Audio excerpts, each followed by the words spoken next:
Hare Krishna, Krishna Krishna Hare Hare, Hare Rama, Rama Rama, Hare Hare. Hare Krishna, Krishna Krishna Hare Hare, Hare Rama, Rama Rama, Hare Hare. Hare Krishna, Krishna Krishna Hare Hare, Hare Rama, Rama Rama, Hare Hare. Hare Krishna, Krishna Krishna Hare Hare, Hare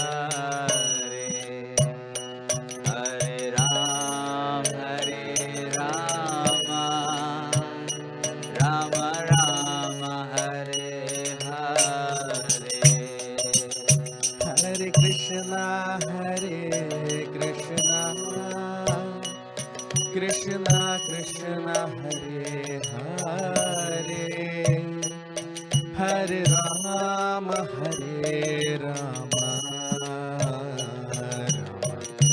Rama Rama, Hare Hare. Hare Krishna, Krishna Krishna Hare Hare, Hare Rama,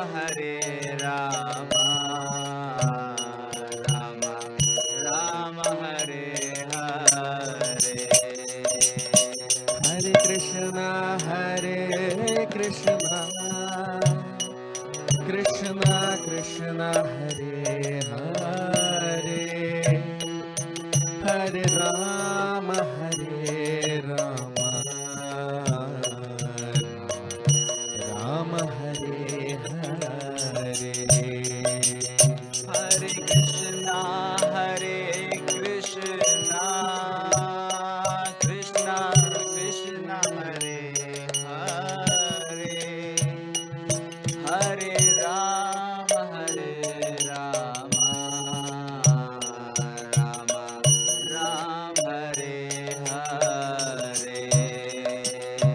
Jaya Radha Madhava, Jaya Kunja Vihari, Jaya Gopi Jana Vallabha, Jaya Girivaradhari. Jai Radha Madhava, Jai Kunja Vihari, Jai Gopi Jana Vallabha, Girivaradhari. Jaya Radha Madhava,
Ram Hare Ram Ram Ram Hare Hare Hare Krishna, Krishna Krishna, Hare Hare, Hare Rama, Rama Hare Hare. Hare Krishna, Krishna Krishna, Hare Hare, Hare Rama, Rama Rama, Hare Hare. Hare Krishna, Krishna Krishna, Hare Hare, Hare Rama, Rama Rama, Hare Hare. Hare Krishna,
Hare Krishna.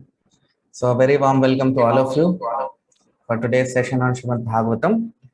And today we'll be discussing about Bhishma Pitamaha when he is about to leave his body, his meditation, his object of worship. He's telling Arjun and Yudhishthir. So, we'll start our session with the prayers. Om Namo Bhagavate Vasudevaya.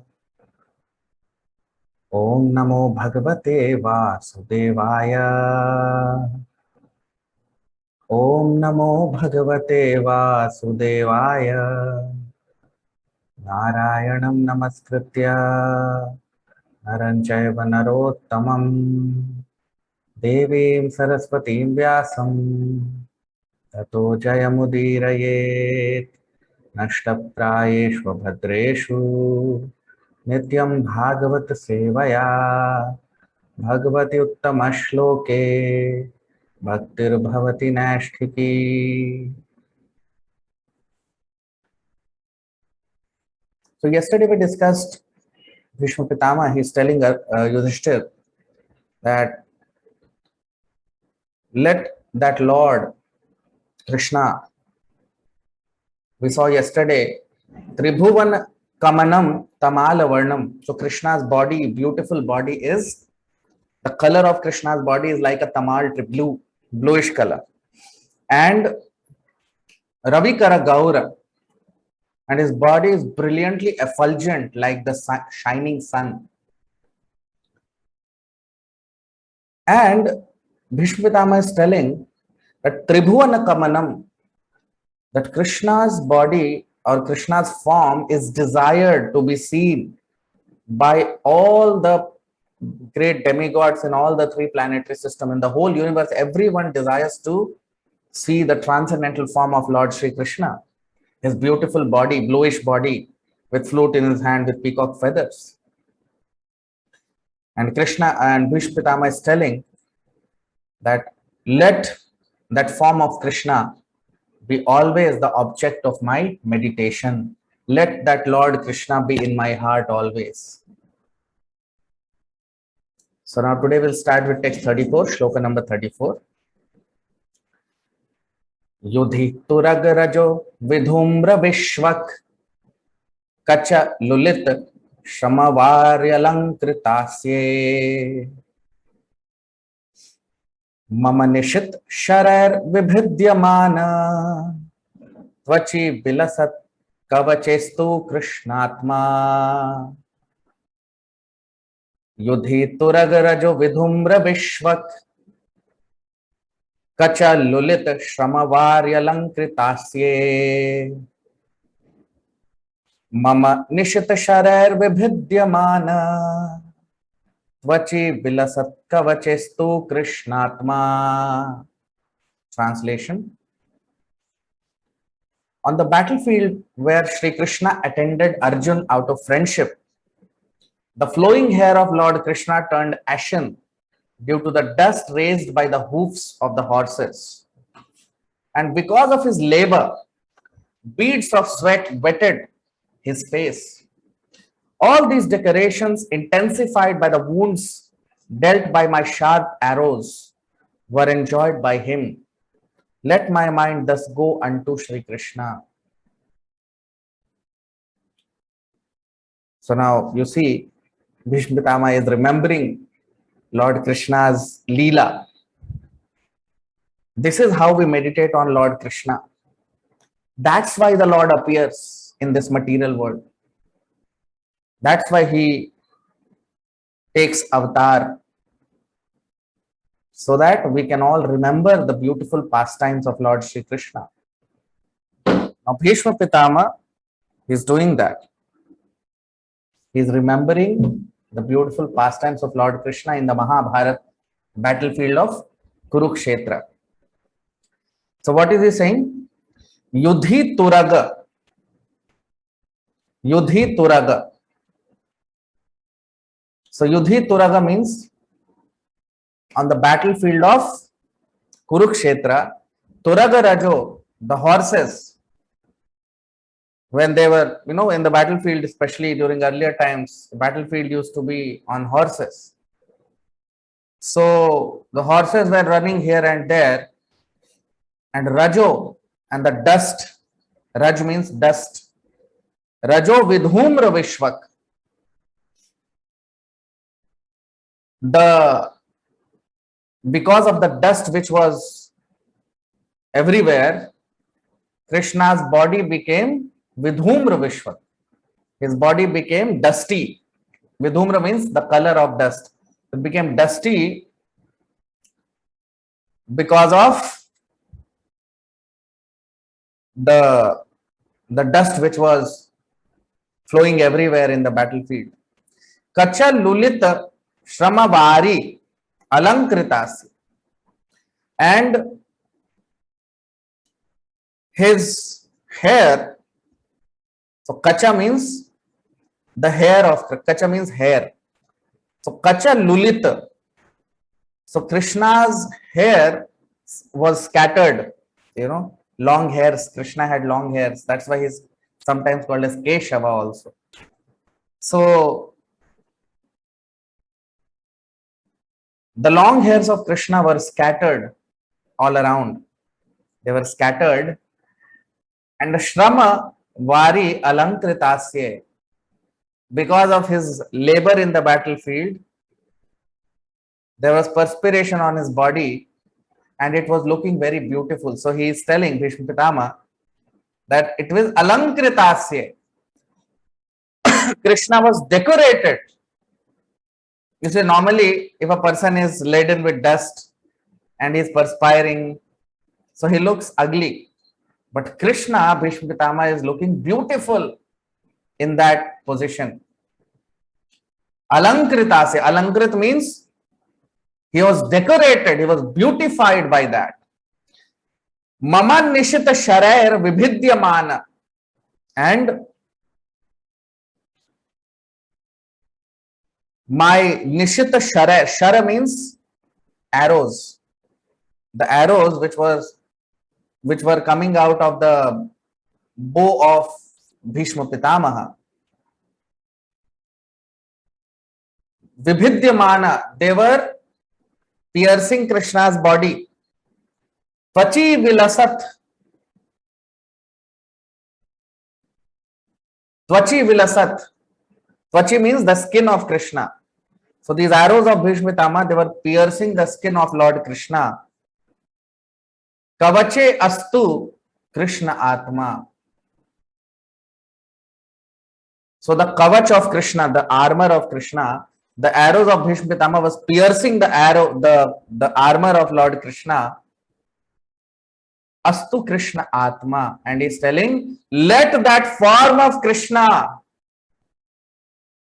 which was laden with dust, perspiring in the battlefield, was decorated with dust, his scattered hair, dusty hair, and whose body was pierced by my arrow, that form of Krishna be the object of my worship.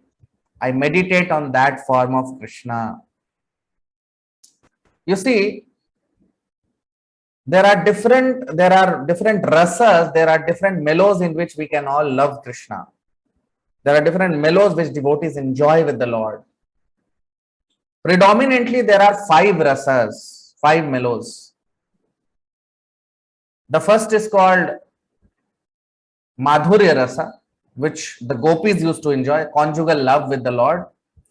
The second is called Vatsalya Rasa, which the mother and father of Lord Krishna, Yashoda Maya, Nanda Baba, Devaki, Vasudev, they experienced that motherly and parental affection for Krishna. That is called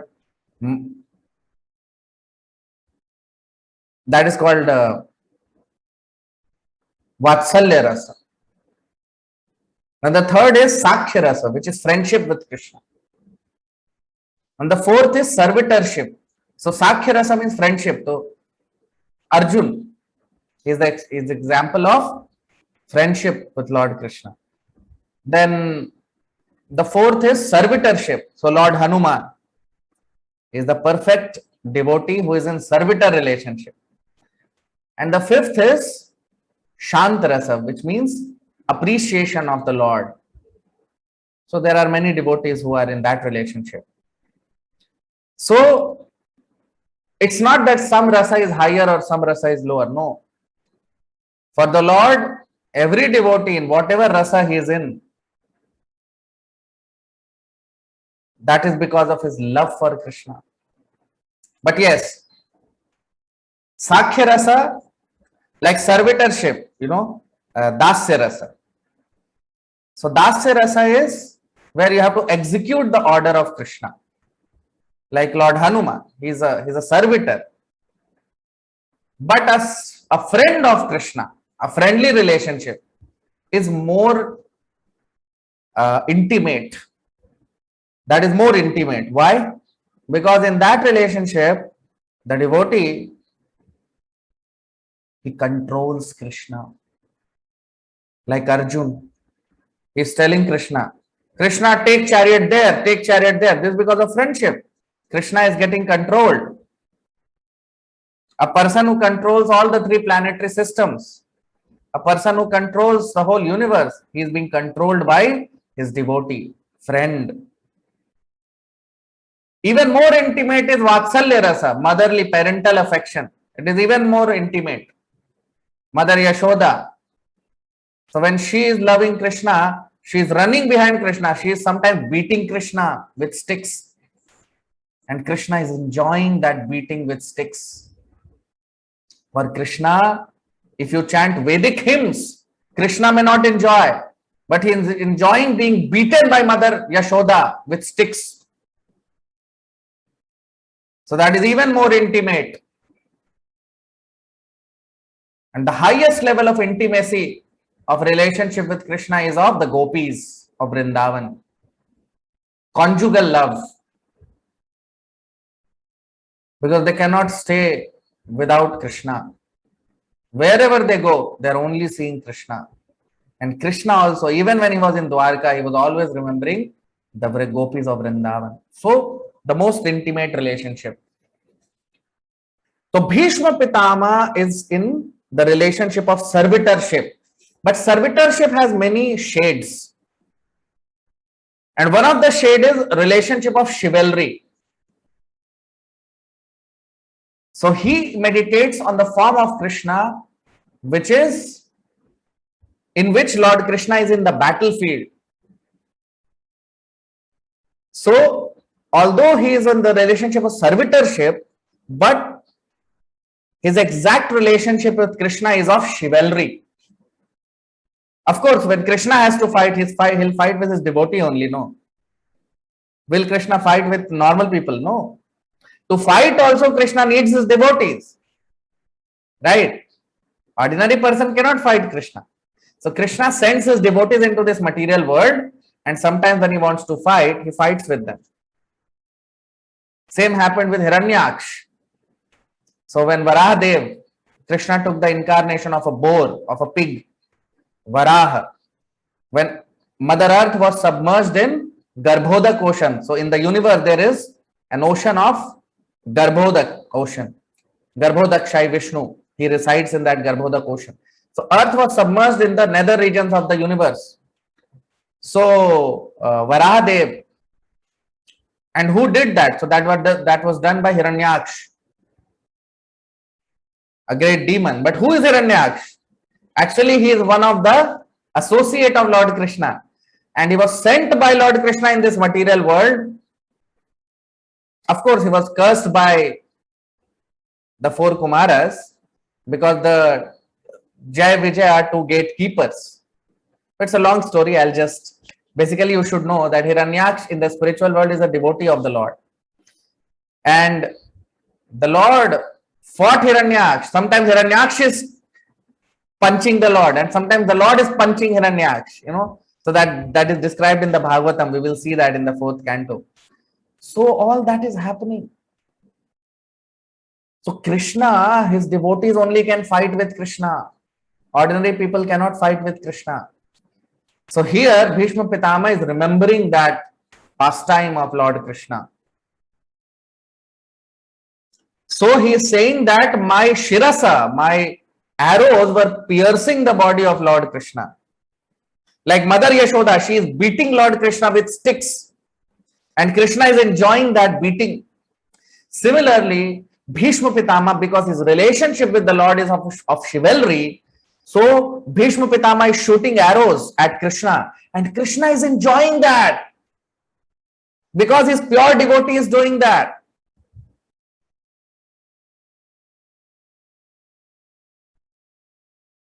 So Bhishma Pitama, it looks as if he is repenting. He is basically feeling bad at that he did this. But Krishna is not feeling bad because Krishna's body is not material like us. If our body is pierced with arrows, we'll feel the pain. But Krishna is never pained by anything because his body is not matter. Krishna says that in the Bhagavad Gita. Ajopi san navyayatma bhutanam ishvaropi san prakritim swamadhisthaya. Krishna does not appear in material body. His body is completely spiritual. So spirit, the characteristic of spirit is what? In the Bhagavad Gita, Lord Krishna says in the second chapter, Nayanam chindanti shastrani, nayanam dahati pavakaha, nachayanam kledayantyapo, nashoshayati marutaha. In the 23rd shloka of the third chapter of the, second chapter of the Bhagavad Gita, Lord Krishna talks about it. Nayanam chindanti shastrani, that arrows cannot pierce the soul, Atma. So because our body is different from the soul, we feel the pain. Why? Because our body is pierced and we are not the body. We are spirit soul. So soul and body is different. Krishna's body is not like that. He is the supreme spirit. He is Paramatma. So his body can never be pierced by the arrows. But that illusion is created by Krishna towards Bhishma Pitamaha so that Bhishma Pitama can experience that loving relationship of chivalry. So a non-devotee and atheistic person may think, oh, how it is? How is it possible? But a person who knows the position of Lord Krishna, who is well conversant with the Vedic scriptures, he understands the position of Lord Krishna. So Krishna being merciful towards Bhishma Pitamaha, because Bhishma Pitama is in that relationship with Lord Krishna. So Krishna, because of his mercy, he is showing that form to Bhishma Pitamaha. Otherwise, who can pierce Krishna with arrows? Is it possible? You see, when Jarasandha used to come to attack Krishna Balram, two people will go and they will kill the whole army. Or sometimes Krishna alone will go and kill the whole army. Can someone pierce Krishna's body? Impossible. But how Bhishma Pitama is being allowed to pierce the body of Krishna? I mean, that illusion is created by the Lord, his Yog Maya. That Bhishma Pitama is thinking that I am piercing Krishna's body. Why? Because he is a pure devotee. He wants to see that form of Krishna.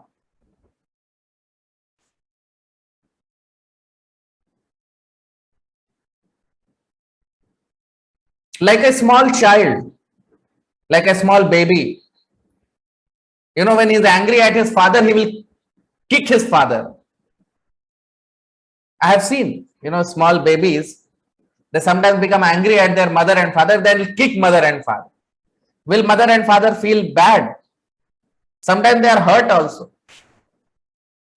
I remember I saw one small baby, a small child basically, not a baby.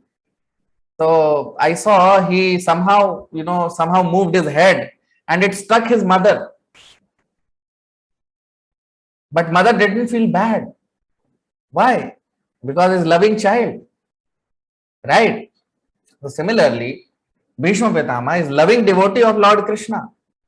So Krishna does not feel bad at all these things. He is enjoying that piercing of he is enjoying the arrows of Bhishma Pitamaha. So this can only be understood by devotees, those who have the knowledge of Atma, the knowledge of Paramatma. Both is required. One who knows the Supreme Lord and one who knows the position of an ordinary person, that we are all not this body, we are a spirit soul, and Krishna is the super soul, the one who can understand, only he can understand all these things, right?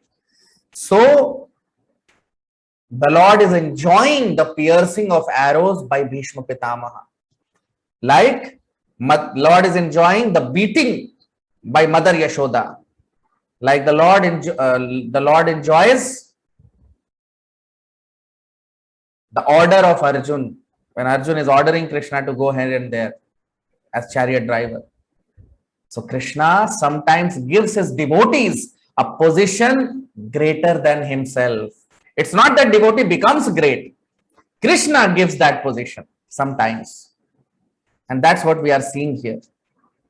So Bhishma Pitamaha is saying that let my mind be fixed up on that form of Krishna, on that beautiful form of Krishna. His body is laden with dust, his hairs are scattered, dusty body, pierced by my arrows. I want to always meditate on that form of Krishna. So that is the object of Bhishma Pitamaha's meditation. Now text 35, shloka number 35.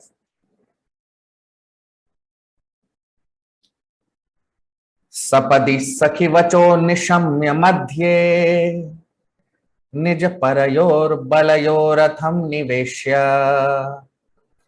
स्थितवती परस सैनिकायुरकृष्णा ऋतवती पार्थ सखेरतिर्ममास्तु सपदि सखी वचो निशम्य मध्ये निज परयोर बलयोरथम निवेश्य स्थितवती पर सैनिकायुरक्षणा ऋतवती Partha सखेरतिर्ममास्तु.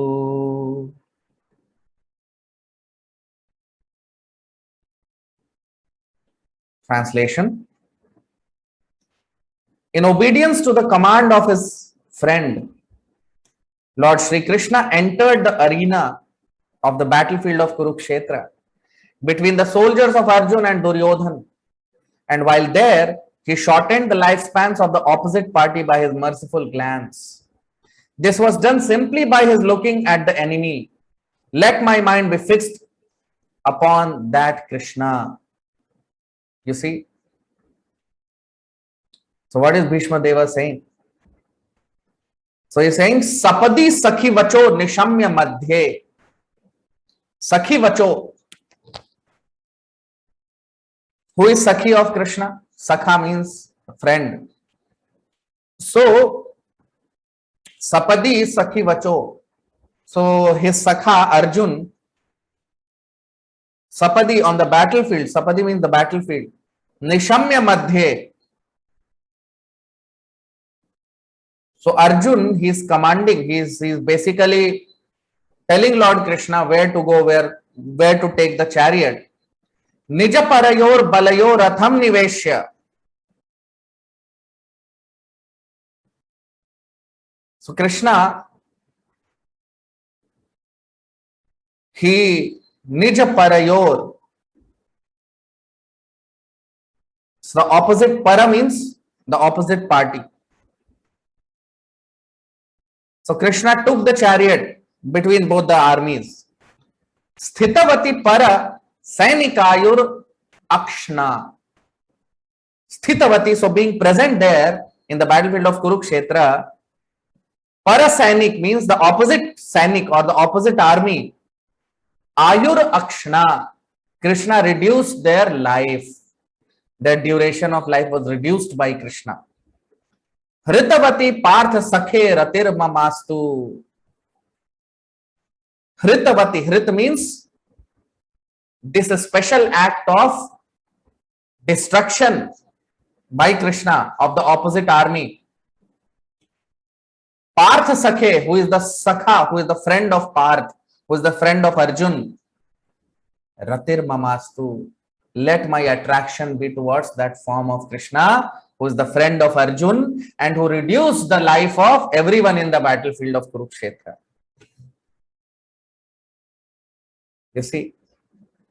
So it is mentioned in the Mahabharata that all the people who came there on the battlefield of Kurukshetra, they all got salvation. All the soldiers, all the Sainik, all the armies people, they all got salvation. Why?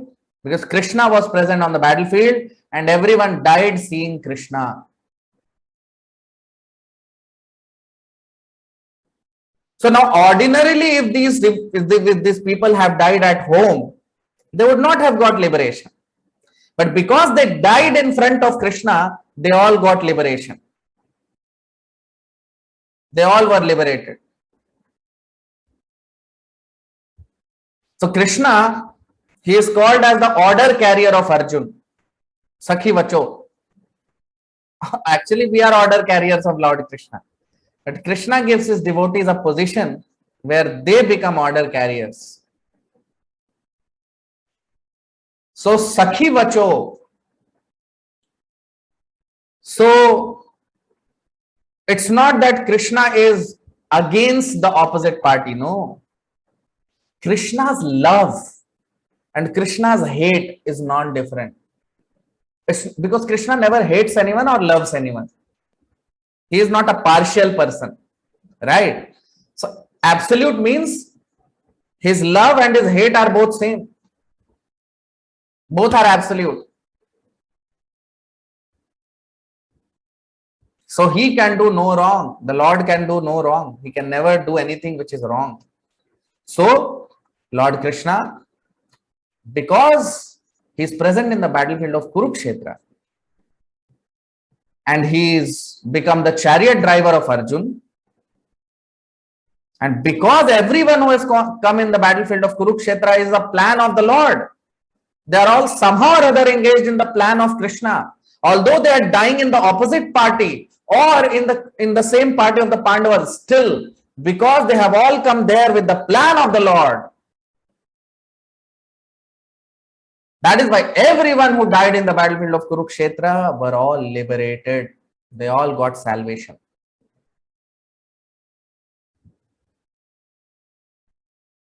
So Krishna is not against the opposite party or Duryodhan's party, no. Krishna is actually favoring them because they all got liberation. Ordinarily, you cannot get liberation by fighting. You can go to heaven, but because they fought on the battlefield which Krishna had planned, where Krishna was present, personification of Dharma, Dharma personified, the Lord himself was present. That is why they all got liberation. So this is the position of dying for Krishna. If we die for Krishna, if we die for the pleasure of the Lord, then immediately we get liberation. Now, text 36, shloka number 36.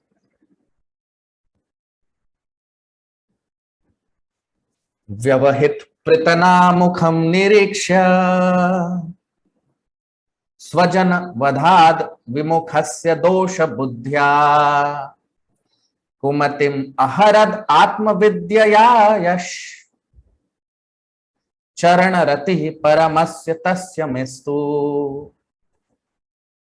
Vyavahit pritanamukham nirikshya swajan vadhad vimukhasya dosha buddhya kumati maharad atmavidyaya yash charana ratih paramasya tasya mestu. Translation: when Arjun was seemingly polluted by ignorance upon observing the soldiers and commanders before him on the battlefield, the Lord eradicated his ignorance by delivering transcendental knowledge. May his lotus feet always remain the object of my attraction. You see, so what is Bhishma Pitama saying here? I can see many of you have not liked and commented, so kindly like and comment on the video. Put your attendance. So what is Bhishma Pitama saying here? So he is saying Vyavahit Pritana. So Vyavahit Pritana. So all the soldiers on the battlefield of Kurukshetra, Mukham Niriksha. So, Mukham Niriksha. They are all Arjun Mukham Niriksha. So Arjun is seeing when he saw all the people. Mukham means the faces. So Arjun became bewildered when he saw the faces of the soldiers, because if you remember in the Mahabharata or in the Bhagavad Gita, we saw Arjun told Lord Krishna to take the chariot in the middle of the battlefield. And when Krishna,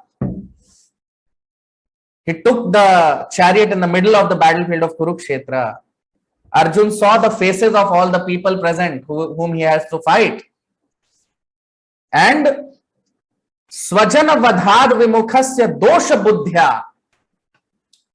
So you see, Vyavahita pritana mukham niriksha. So Arjun niriksha means he examined the faces of the opposite party. And then what happened? Swajana vadhad. He saw that I have to kill my own people. Swajana means my own people, my own family members. Vimukhasya dosha buddhya. And his mind became dosha. Dosha means polluted. Dosha buddhi. His intelligence became polluted because he saw his own people. Kumati maharad atma vidyaya yash. Kumatim. Kumati. Mati means good intelligence or good mind. Kumatim means poor mind or poor knowledge. So because of poor fund of knowledge, Arjun was thinking like that. So Kumati Maharad, so to deliver Arjun from that defective mentality, Aharad Atma Vidyaya Yash. Krishna gave Arjun this Atma Vidya. And what is that Atma Vidya? Bhagavad Gita. So Krishna spoke the Bhagavad Gita, which is called Atma Vidya. It is the original Atma Vidya, which talks about Atma. And Charana Ratihi Paramasya Tasya Mestu. So Bhishma Pitama is saying, I let Charana Ratihi, let my attraction be at the Charana Rati, at the lotus Charan, at the lotus feet of Lord Krishna. You see? So as we know, this happened in the battlefield of Kurukshetra, where Arjun, you see, this battlefield was not fought on, of course, there was enmity between Pandavas and Kauravas, but this battlefield was also fought with great discipline. And this is how earlier battlefield used to be there. We see here Arjun is at the forefront in the battlefield, not like today, right? The monarchy, this democracy is a sham basically. There is not real way of life. Real way of life is monarchy. But a monarch has to be perfect. Because monarchs were not perfect, that's why democracy came. But democracy is not real way of Vedic life. Why monarchy? Because monarchs are not coward people. They are the most chivalrous and valiant people. They are not coward like today we see all these leaders, the politicians, the most coward people, they become politicians. The army is on the battlefield and they are sleeping in their president house or prime minister's house. So that was not Vedic conception. Kshatriya means Shauryam, hero. So we see here in the battlefield, Dronacharya, Bhishma Pitama, Arjun, all of them. They were all at the forefront, fighting and protecting their army because they were Maharathis. That is real battle. That is real war. Not like nowadays. I am sleeping nicely. They are my order carriers. No.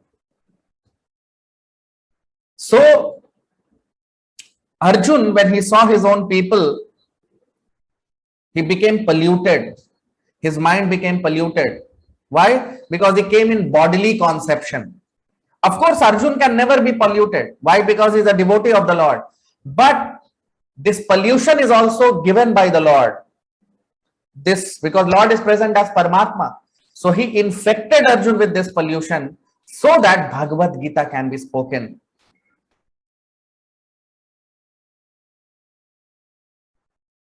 So Bhagavad Gita, that's why you see in the shloka, what is Bhishma Pitama saying? He's saying Atma Vidya. This Bhagavad Gita is Atma Vidya. This is Atma Vidya. This is not an ordinary Vidya. This is Atma Vidya. So Bhagavad Gita was spoken by Krishna on the battlefield of Kurukshetra, not only for Arjun, but for all the people in all parts of the universe, so that they all can know that they are not the body, they are the spirit soul, and they are all a part and parcel of Krishna. This is the purpose of Bhagavad Gita, and that's why here it is called Atma Vidya. This Bhagavad Gita is meant for knowing about who we are, who is the Krishna, who is the Lord, and what is our relationship with the Lord. This is called Atma Vidya. And that's what Bhishma Pitama is saying here. So this is what we see here. Now we will see the passing away of Bhishma Pitama in the next few verses. So we'll stop here today. We'll continue in the next session with further understanding of this chapter. So thank you so much. Hare Krishna. Jaya Radha Madhava Jaya Kunja Bihari Jaya Gopi Janvallabha Girivardhari Jai Radha Madhava Jai Kunja Vihari Jai Gopi Janvallabha Jai Girivardhari Hare Krishna Krishna Krishna Hare Hare Hare Rama Rama Rama Hare Hare Hare Krishna Krishna Krishna Hare Hare Hare Rama Rama Rama Hare Hare Hare Krishna Krishna Krishna Hare Hare Hare Rama Rama Rama Hare Hare Hare Krishna Krishna Krishna Hare Hare Hare Rama Rama Rama Hare Hare Hare Krishna Krishna Krishna Hare Hare Hare Rama Rama Hare Hare Hare Krishna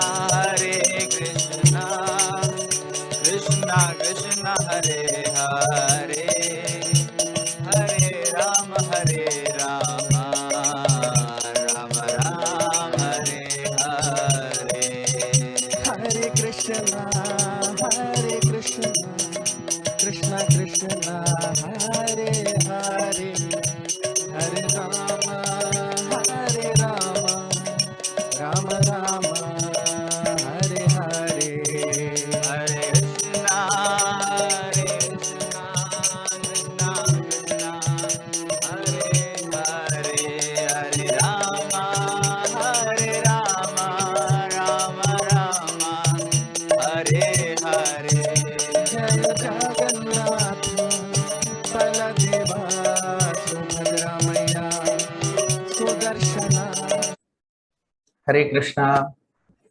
आप सबका बहुत बहुत स्वागत, हार्दिक अभिनंदन आज के भागवत के सत्र में। और प्रार्थना के साथ अपने सत्र को हम प्रारंभ करेंगे। ओम नमो भगवते वासुदेवाय।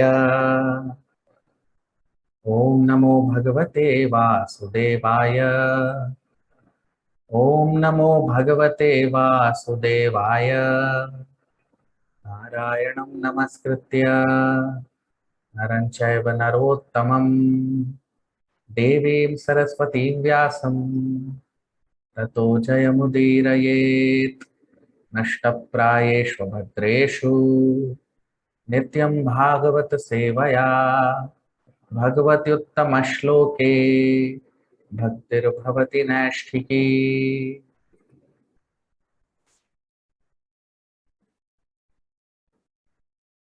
तो हमने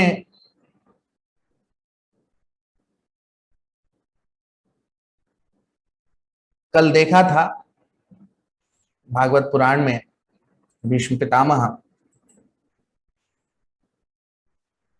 वो युधिष्ठिर महाराज को उपदेश दे रहे हैं और भीष्म पितामह कह रहे हैं, कल जो हमने अंतिम श्लोक जिसकी चर्चा की थी उसमें कह रहे हैं कि त्रिभुवन कमनम तमाल वर्णम। तो वो कह रहे हैं कि भगवान जो हैं वो त्रिभुवन कमनम है, यानी तीनों लोकों में यानी पूरे ब्रह्मांड में हर जीव, देवी देवता से लेके हर इंसान उनका दर्शन करना चाहता है। और भगवान का स्वरूप वो बता रहे हैं तमाल वर्णम। भगवान का जो इस खूबसूरत सुंदर स्वरूप है, श्याम नीले नीले घने बादलों जैसा जो तमाल वृक्ष है, वैसा जो रंग है भगवान का, वो बहुत ही खूबसूरत है और पूरे ब्रह्मांड में हर जीव उसका दर्शन करना चाहते हैं, जो बहुत ही दुर्लभ दर्शन होता है। भगवान कह रहे हैं कि मैं उस रूप पे भगवान के अपने ध्यान को केंद्रित करना चाहता हूं। अब आज हम शुरू करेंगे 34वें श्लोक से अपनी चर्चा को। तो 34वां श्लोक, युधि तुरग रजो विधुम्र विश्वक कच लुलित श्रम वार्यलंकृतास्ये मम निशित शरैर विभिद्यमान त्वचि विलसत् कवचेस्तु कृष्णात्मा। युधि तुरग रजो विधुम्र विश्वक कच लुलित श्रम वार्यलंकृतास्ये मम निशित शरैर विभिद्यमान त्वचि विलसत् कवचेस्तु कृष्ण आत्मा। ट्रांसलेशन, अनुवाद। On the battlefield where Sri Krishna attended Arjuna out of friendship, the flowing hair of Lord Krishna turned ashen due to the dust raised by the hoofs of the horses. And because of his labor, beads of sweat wetted his face. All these decorations, intensified by the wounds dealt by my sharp arrows, were enjoyed by him. Let my mind thus go unto Shri Krishna. अब हम इसका अनुवाद देख लेते हैं हिंदी में। भीष्म पितामह क्या कह रहे हैं? तो भीष्म पितामह कह रहे हैं, कुरुक्षेत्र युद्ध क्षेत्र में जिसे भगवान कृष्ण ने अर्जुन की मित्रता की वजह से वहां पे भगवान उपस्थित थे,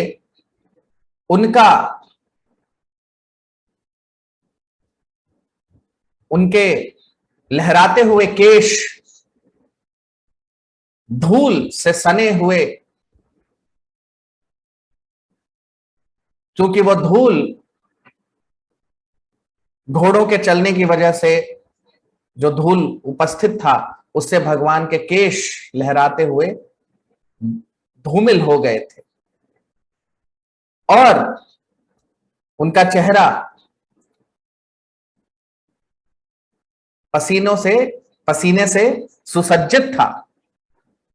और ये खूबसूरती के बाद उनका शरीर मेरे तीरों के द्वारा उनके शरीर को, वो शरीर को भेदा था मेरे तीरों ने, और जिसे वो बड़े आनंद के साथ, जिससे भगवान को बहुत आनंद आ रहा था, उन भगवान पे मैं अपना मन केंद्रित कर रहा हूं। तो अब आप देखिए भीष्म पितामह क्या कह रहे हैं।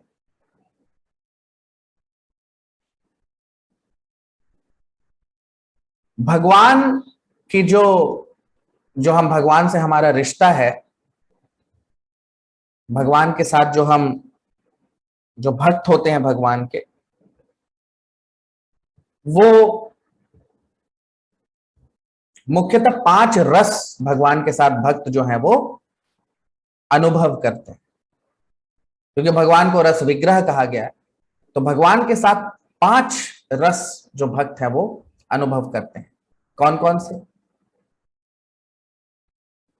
तो सबसे पहले आता है माधुर्य रस। माधुर्य रस का मतलब जो गोपियों का जो रस था, जिसमें प्रेम का रिश्ता होता है भगवान के साथ।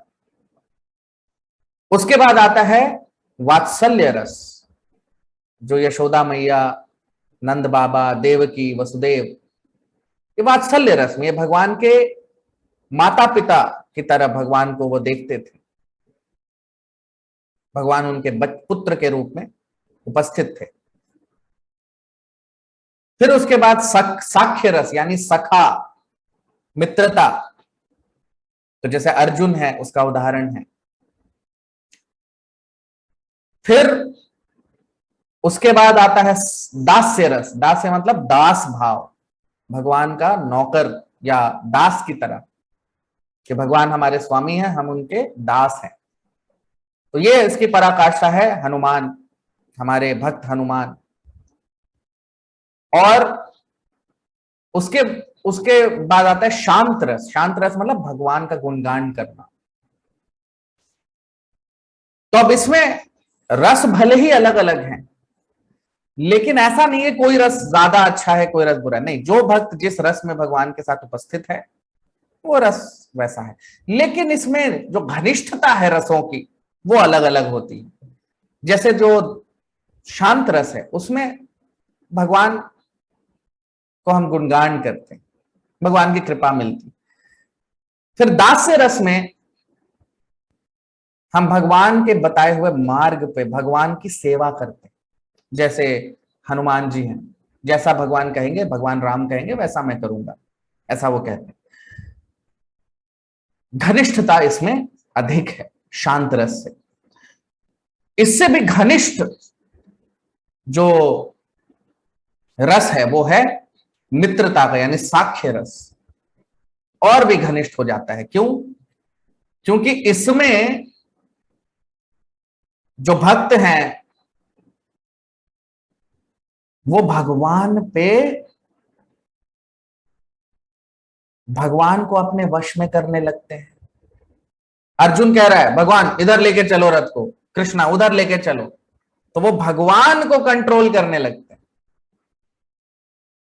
इससे भी ज्यादा घनिष्ठता आ जाती है वात्सल्य रस में, जब यशोदा मैया तो भगवान कृष्ण के पीछे भाग रही है और उनको कई बार पिटाई कर रही है डंडे से, और भगवान इसको आनंद ले रहे हैं। वेदों के जो स्तुतियां हैं भगवान, उसमें आनंद नहीं आता। भगवान देवी देवता जब जाके भगवान को पुरुष सूक्ता बोलते हैं तो भगवान दर्शन भी नहीं देते उनको। लेकिन यशोदा मैया जब डंडे से भगवान को पिटाई कर रही हैं तो वो उनको बहुत आनंद आ रहा है। और सबसे घनिष्ठ जो रस है वो है माधुर्य रस, जो गोपियों का था। वो भगवान के बिना एक क्षण भी नहीं रह सकती, और उनके लिए एक ही जीवन का लक्ष्य है भगवान कृष्ण। एक झलक, एक दृष्टि भगवान की मिल जाए। तो भीष्म पितामह भगवान के साथ वैसे तो दास्य रस में, लेकिन दास्य रस का ही एक विभाजन है जिसे कहते हैं जो शिवलरी का रस कहते हैं। मतलब जिसमें हम भगवान के साथ युद्ध करते हैं, युद्ध का जो रस है भगवान के साथ। तो वैसे तो दास जो होगा वही करता है ये, लेकिन कई बार भगवान अपने भक्तों को चुनते हैं किसके साथ मुझे युद्ध करना। जैसे जब हिरण्याक्ष जो था, जो दानवों में, जिसने पृथ्वी माता को ब्रह्मांड के जो गर्भोदक समुद्र है, जो गर्भोदक शाही विष्णु, आधा ब्रह्मांड जिसमें डूबा रहता है, उसमें डुबा दिया था पृथ्वी को। तो भगवान वराह रूप लेके आए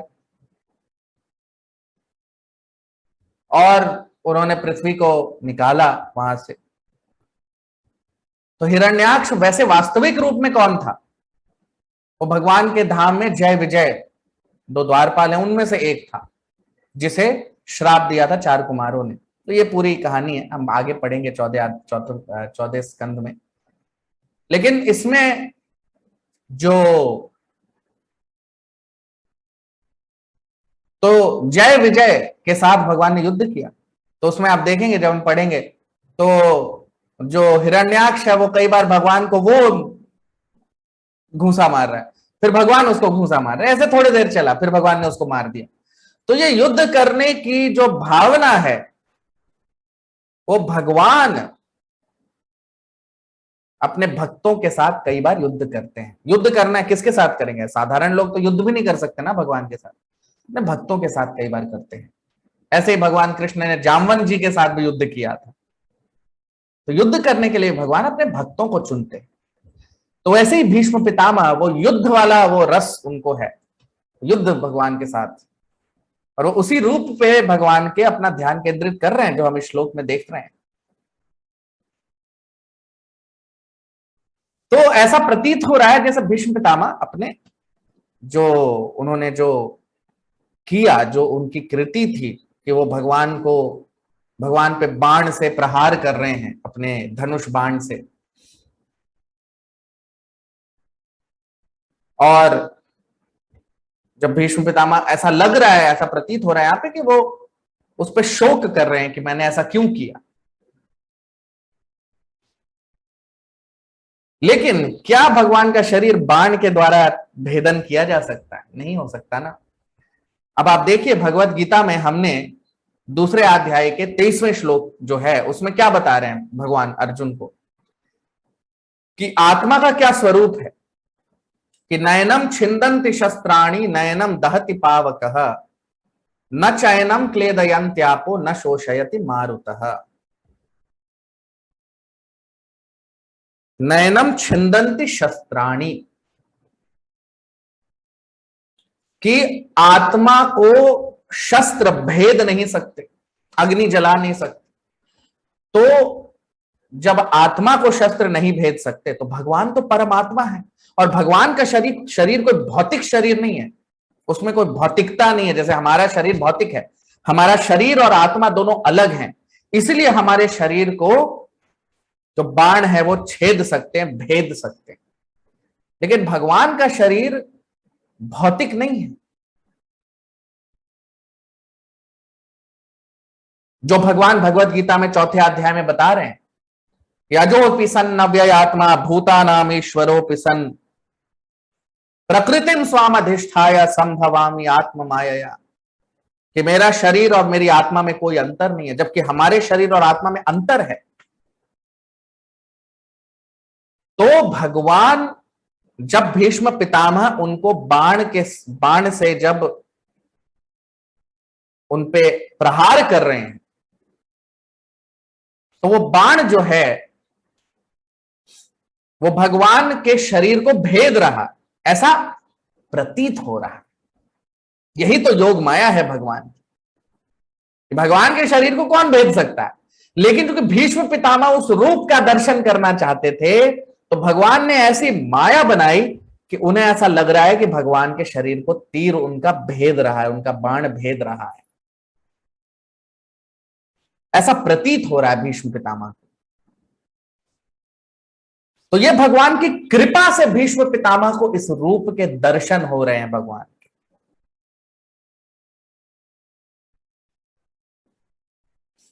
जैसे कई बार मुझे ध्यान है, एक बार मैं एक जगह बैठा था, तो एक बच्चा था छोटा सा, वो ऐसे ऐसे घूमते घूमते एक बार अपनी उसकी माता जो थी उनको उसके सर से चोट लग गई। लेकिन क्या माता उस बात का बुरा मानती है? नहीं, मेरा पुत्र है। कई बार जो बच्चे छोटे होते हैं, छोटे बच्चे बिल्कुल छोटे, उनको जब क्रोध आता है तो वो अपने माता पिता को कई बार अपने मारते हैं, घूसा मारते हैं, कई बार अपने पैरों से प्रहार कर देते हैं। लेकिन क्या माँ बाप इसका बुरा मानते हैं? नहीं, माँ बाप को आनंद आता है इससे। बच्चा जब पैर चलाना शुरू करता है तो सबसे पहले अपने माँ बाप को ही तो मारता है। तो माँ बाप को क्या इससे गुस्सा आता है? नहीं। क्रोध आता है? नहीं। माँ बाप को इससे बहुत आनंद आता है। तो उसी तरह से जब यशोदा मैया भगवान को पिटाई कर रही हैं डंडे से, भगवान को आनंद आ रहा है, भगवान को मजा आ रहा है। और वही आनंद भगवान को यहां पे भीष्म पितामह जब बाणों से और तीरों से प्रहार कर रहे हैं तो भगवान को वो आनंद आ रहा है, क्योंकि वो भगवान के शुद्ध भक्त हैं। साधारण इंसान क्या भगवान को प्रहार कर सकता है क्या तीर से? जब आप भगवान की लीला देखेंगे तो जयद्रथ जब आता, जयद्रथ कह रहा, जब जरासंध जब वो सेना लेके आता था तो अकेले कृष्ण बलराम गए, पूरी सेना को मार देते थे। आप सोच सकते हैं, कई बार तो भगवान अकेले जाके पूरी सेना को मार देते थे, अकेले। भगवान को कोई तीर छू सकता है क्या? लेकिन ये तीर क्यों छू रहा है भगवान को? क्योंकि ये तीर उनके भक्त के धनुष से निकला है, ये बाण उनके भक्त ने छोड़ा है, इसीलिए वो धनुष जो है, उससे जो तीर या बाण निकला है, वो भगवान के शरीर को छू पा रहा है।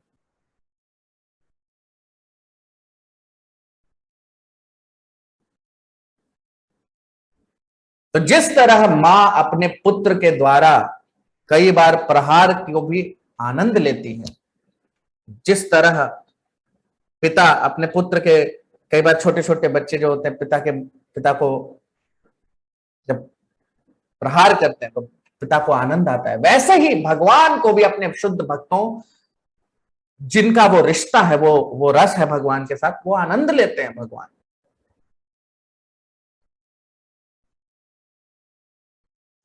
तो भीष्म पितामह कह रहे हैं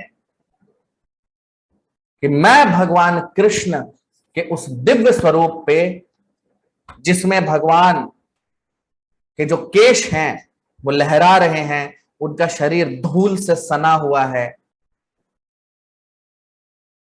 और जो रथ पे बैठे हुए हैं, रथ को चला रहे हैं, और मेरे तीर जिनके शरीर को भेदन कर रहे हैं, मैं उस दिव्य स्वरूप पे भगवान के अपने मन को केंद्रित करता हूं।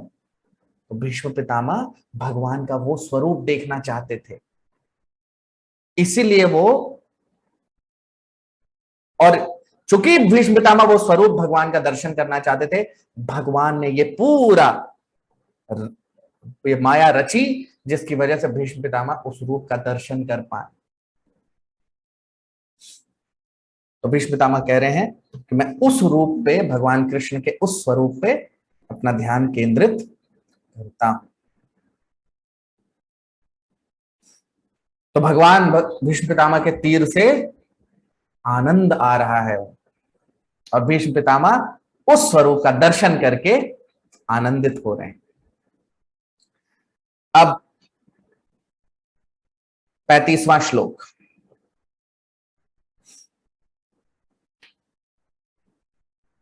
सपदि सखिवचो निशम्य मध्ये निज परयोर बलयोरथम निवेश्य स्थितवती परसैनिकायुरक्षा ऋतवती पार्थ सकेरतिर्ममास्तु सपदि सखिवचो निशम्य मध्ये निज परयोर बलयोरथम निवेश्य स्थितवती पर सैनिकायुरक्षणा हृतवती पार्थ सखे रतिर्ममास्तु। ट्रांसलेशन अनुवाद। In obedience to the command of his friend, Lord Shri Krishna entered the arena of the battlefield of Kurukshetra between the soldiers of Arjun and Duryodhan. And while there, he shortened the lifespans of the opposite party by his merciful glance. This was done simply by his looking at the enemy. Let my mind be fixed upon that Krishna. अब हम इसका अनुवाद देख लेते हैं हिंदी में। भीष्म पितामह क्या कह रहे हैं? भीष्म पितामह कह रहे हैं कि अपने मित्र अर्जुन की आज्ञा को मानते हुए भगवान श्री कृष्ण कुरुक्षेत्र के युद्ध में प्रवेश किया उन्होंने, और दुर्योधन और अर्जुन की सेना के बीच में वो उपस्थित थे, और उन्होंने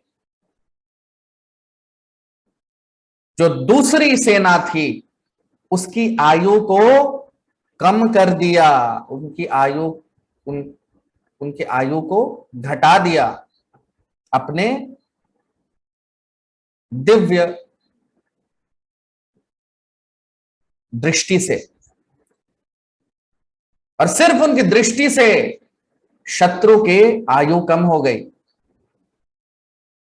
मेरा मन उन भगवान कृष्ण पे केंद्रित हो।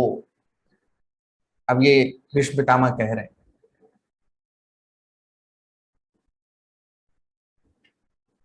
तो कह रहे हैं कि सपदी सखी बचो, तो भगवान को यहां सखी बचो कह रहे हैं। सखी मतलब भगवान का मित्र जो अर्जुन है, वचो कि उसके वचन। तो भगवान ने क्या चुना था? अर्जुन का सारथी बने भगवान अर्जुन के। तो सखी बचो निशम्य मध्य, तो इस युद्ध में आए ही भगवान इसी के लिए थे क्योंकि वो अर्जुन के सारथी बने, और अर्जुन की मित्रता, अर्जुन के साक्ष्य रस की वजह से भगवान वहां पे आए। निशम्य मध्य, तो जब युद्ध के बीच में, युद्ध के मध्य में भगवान स्थित थे, तो निज परयोर बलयो रथम निवेश्य, तो भगवान दोनों रथ सेनाओं के बीच में रथ को लेके पहुंच गए। क्यों? क्योंकि अर्जुन ने ऐसा भगवान को आदेश दिया। अब आप देखिए, तो अर्जुन ने भगवान को वो आदेश दिया, निज परयोर बलयो रथम निवेश, रथ को लेके भगवान बीच में पहुंच गए। स्थितवती परसैनिका आयुर अक्षणा, तो पर सैनिक, पर मतलब दूसरी सेना, जो दूसरी सेना थी, जो शत्रु की सेना थी, शत्रु मतलब दुर्योधन की जो सेना थी, आयु रक्षणा, भगवान के वहां उपस्थित होने से दुर्योधन की सेना की आयु घट गई। सिर्फ भगवान की दिव्य दृष्टि से उन सब की आयु घट गई। हृदयवती पार्थ सखे रतिर्ममास्तु, तो वो जो मेरे भगवान हैं पार्थ सखे, जो पार्थ अर्जुन के सखा हैं, रतिर्ममास्तु,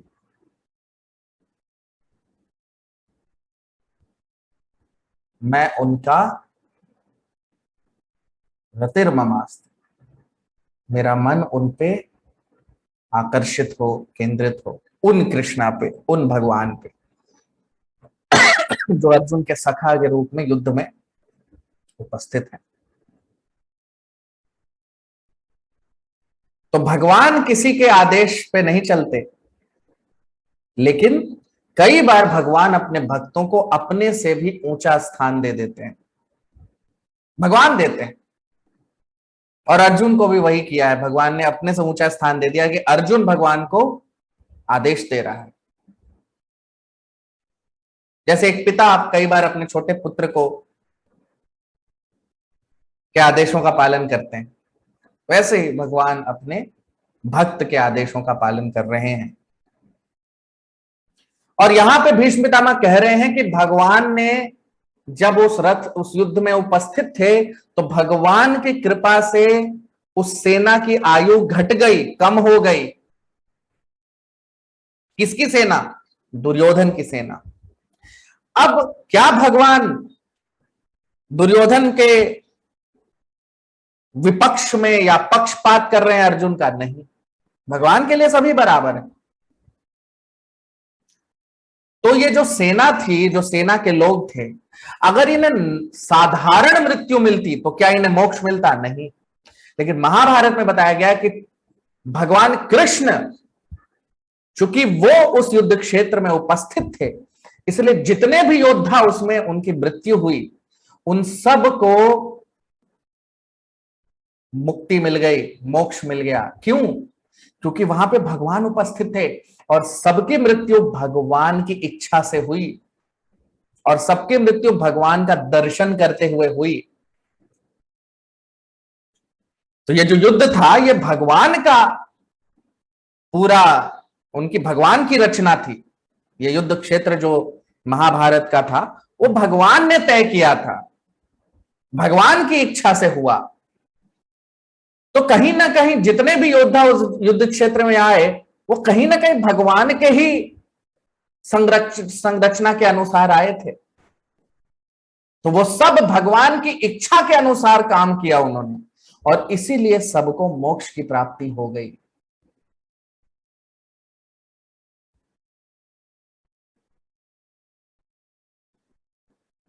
तो ऐसा नहीं है कि भगवान अर्जुन के पक्ष में है और दुर्योधन के विपक्ष में नहीं।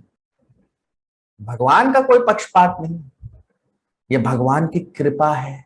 तो भगवान का दंड और भगवान की कृपा दोनों में कोई अंतर नहीं है, क्योंकि जो विशुद्ध अवस्था है उसमें दोनों में कोई अंतर नहीं होता। तो भगवान की कृपा और भगवान के द्वारा दिया गया दंड दोनों बराबर है। दोनों ही अवस्था में भक्त को मुक्ति, मोक्ष मिल जाता है। तो भगवान की कृपा से उस युद्ध क्षेत्र में जितने लोग आए थे, सबको मोक्ष की प्राप्ति हुई। और इसलिए भगवान कभी कुछ भी मिथ्या या गलत नहीं कर सकते, क्योंकि उनके द्वारा किया हुआ हर कर्म, हर लीला उनके द्वारा जो है वो शुभ होती है और वो सबके लिए शुभ होती है। और इसलिए भगवान चूंकि वहां पे उपस्थित हैं, भगवान कृष्ण की उपस्थिति की वजह से वहां जितने लोगों ने शरीर त्यागा, सभी को मोक्ष की प्राप्ति हो गई। तो भगवान की कृपा दोनों ही सेनाओं पे बराबर थी। अब 36वां श्लोक।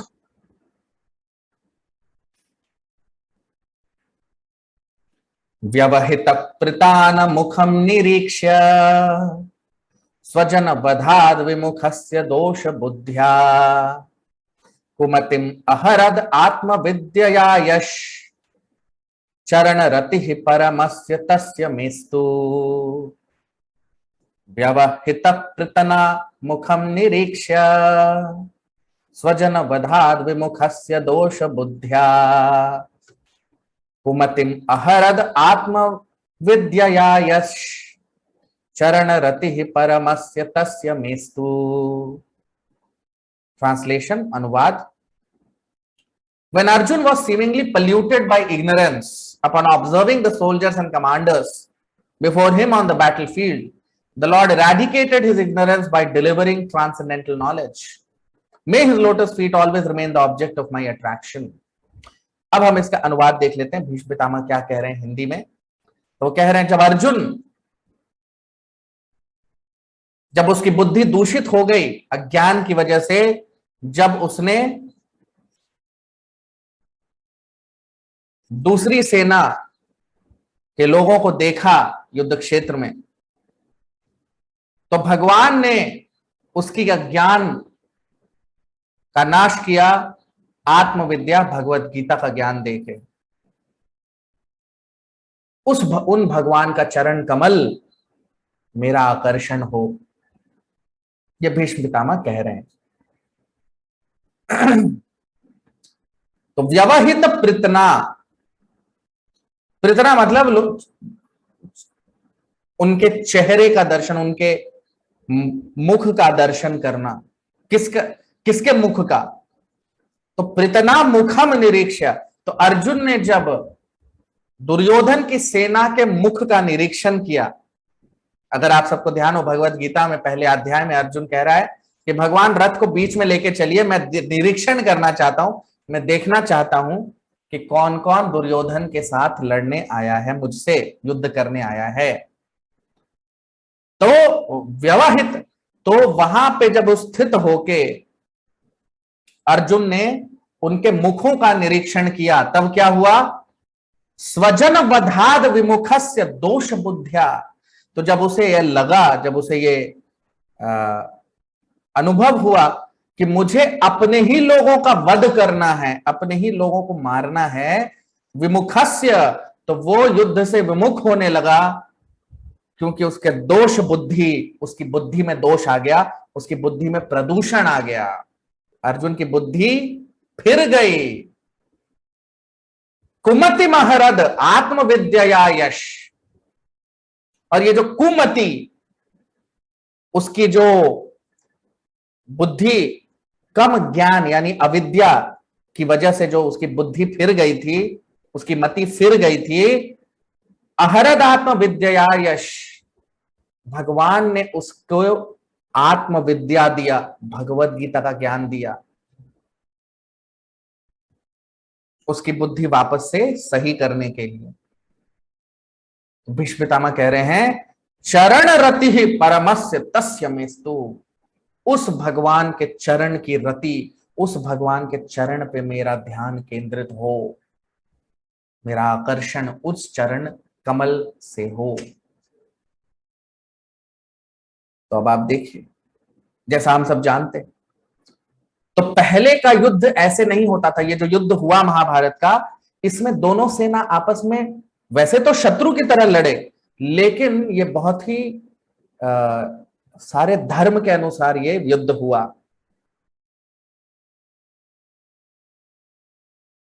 आजकल की तरह नहीं है कि प्रधानमंत्री साहब दाढ़ी बढ़ा के अपने निवास में आराम कर रहे हैं, राष्ट्रपति अपने राष्ट्रपति भवन में सो रहे हैं और इधर सेना लड़ रही है। नहीं, ये नहीं था पहले। वास्तविक जो वैदिक समाज है उसका, वो हमेशा मोनार्की, मोनार्की मतलब हमेशा राजा का शासन होता था।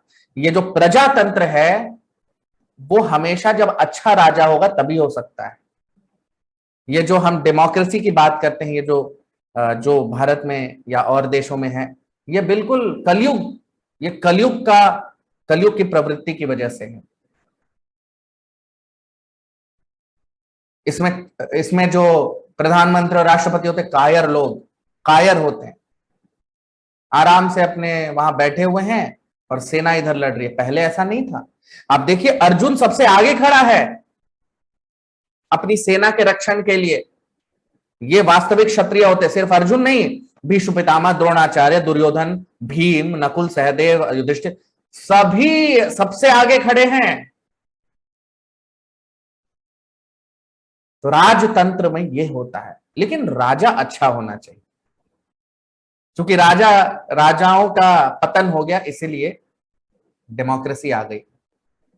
लेकिन डेमोक्रेसी तो सबसे बकवास सिस्टम है, जिसमें थोड़ा सा कोई ऊपर नीचे प्रजा को भ्रमित करके कोई भी राजा बन सकता है, और उसके अंदर कोई सक्षमता नहीं है, लेकिन वो राजा बन गया एक देश का, और वो जो चाहे कर सकता है। ऐसा नहीं था पहले। राजा के अंदर वो शौर्य भाव होना चाहिए, तभी वो राजा बन सकता है। तो अर्जुन जो था वो भ्रमित हो गया जब उसने देखा कि दूसरी सेना जो है उसमें मेरे ही लोग हैं, और वो युद्ध छोड़ना चाहता था। लेकिन और ये क्यों वो युद्ध छोड़ना? अज्ञान की वजह से। उसे लग रहा था कि मैं कैसे लड़ सकता हूं। तो अर्जुन कैसे प्रदूषित हो, उसकी बुद्धि कैसे दूषित हो सकती है? वो भगवान की कृपा से वो दूषित हुई, भगवान की इच्छा से वो दूषित हुई, ताकि वो भगवत गीता बोली जा सके। भगवत गीता भगवान बोल सकें और भगवान अर्जुन के हृदय में परमात्मा के रूप में स्थित है, तो उन्होंने वो अर्जुन की बुद्धि थोड़ी सी भ्रमित कर दी ताकि भगवत गीता बोली जा सके। और फिर भगवान ने आत्मविद्या, आप देखिए इस श्लोक में अंतिम जो पंक्ति है क्या बोल रहे हैं, कुमति, तीसरी पंक्ति, कुमति अहरद आत्मविद्या।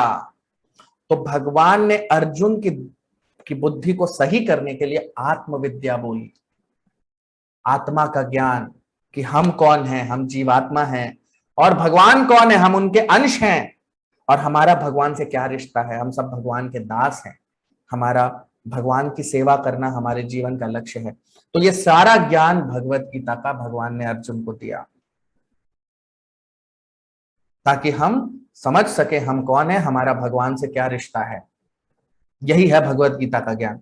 और यह भगवान ने युद्ध क्षेत्र में बोला ताकि पूरे ब्रह्मांड में हर जीव इसको समझ सके, सुन सके और इसका लाभ उठा सके।